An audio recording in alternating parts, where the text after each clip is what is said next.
over 40 countries have brought their gold back from the New York Fed and the Bank of England.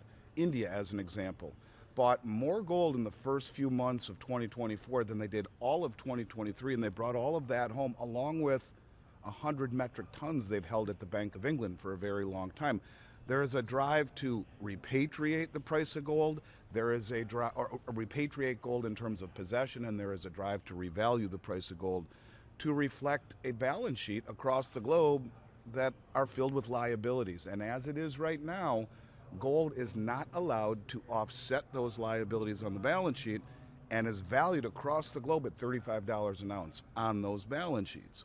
It's no wonder the head of the Dutch National Bank or one of the main representatives at the Bundesbank say, yes, we have all this gold in the revaluation account. We should do something with it. Over 40 countries, including major players like India, are draining their gold reserves from the New York Fed and the Bank of England in an unprecedented global gold exodus.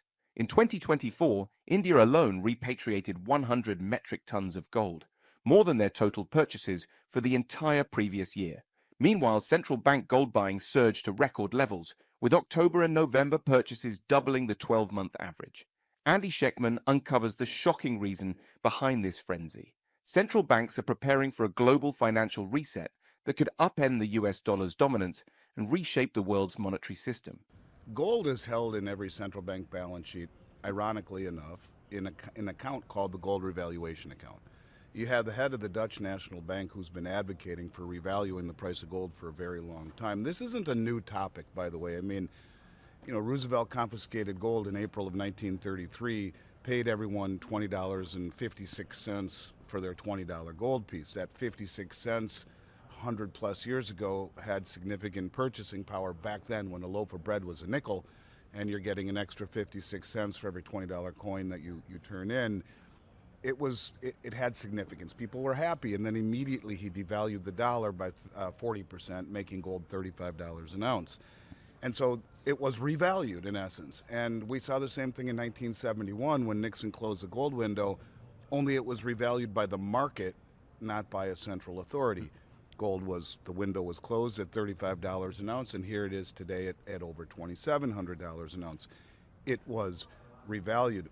To bring it closer to home, Senator Loomis from Wyoming, Cynthia Loomis, at the Bitcoin conference in Tennessee, speaking right after Trump, gets up on stage and says, President Trump is advocating for the Bitcoin Reserve. I am going to float a bill that requests the gold being held by the Federal Reserve on behalf of the Treasury is revalued, with the proceeds being used to buy the Bitcoin. And so the point of it is that it is an option where all of the central banks have been accumulating gold for the past several years. And before that, the most powerful bank in the world reclassified it the only other Tier 1 reserve asset in the world. And if you take a look at the progression, the BIS is not only the biggest bank in the world, they're the most powerful. They make the rules, they know the decisions. Why would they reclassify gold Tier 1? Why would the central banks be purchasing it at a level the world has never seen? And it's not stopping. October and November 2024, I haven't seen the December numbers yet, their purchases were double the 12-month moving average. And then equally as startling to me and telling is the repatriation. Over 40 countries have brought their gold back from the New York Fed and the Bank of England. India, as an example, bought more gold in the first few months of 2024 than they did all of 2023, and they brought all of that home along with 100 metric tons they've held at the Bank of England for a very long time. There is a drive to repatriate the price of gold. There is a drive, or repatriate gold in terms of possession, and there is a drive to revalue the price of gold to reflect a balance sheet across the globe that are filled with liabilities. And as it is right now, gold is not allowed to offset those liabilities on the balance sheet and is valued across the globe at $35 an ounce on those balance sheets.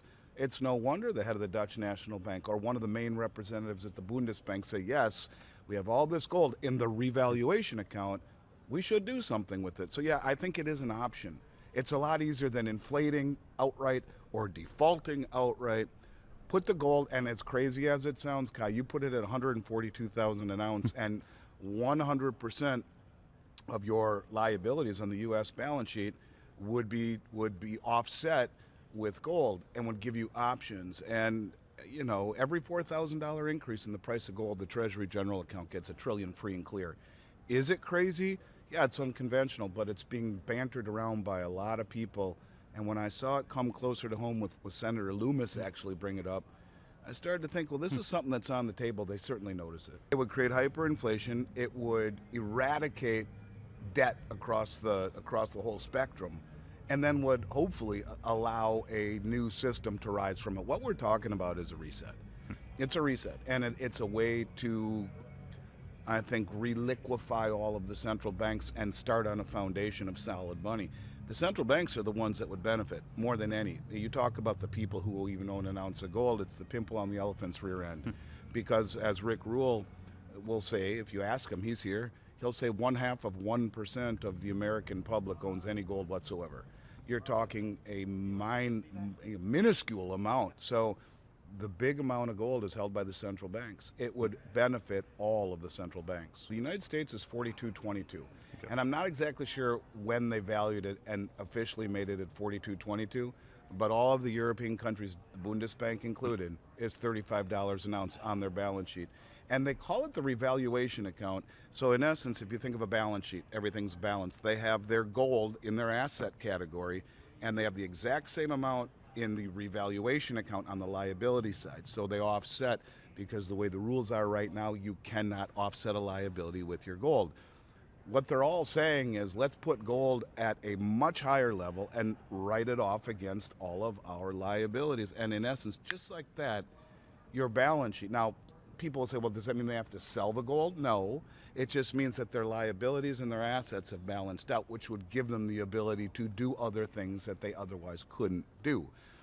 To me, it's if you take a step back again and realize, why did the BIS reclassify it Tier 1? Why are the central banks buying it off the charts?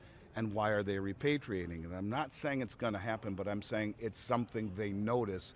It's one of these deals that it might just be too hard to pass up in terms of the benefits outweighing the drawbacks. I do. In the United States, it's not as big of a difference as you would think, because the majority of all of the debt is owed to the American people. Medicare, Medicaid, Social Security, and government military pensions are $175 trillion unfunded, all owed to the American people.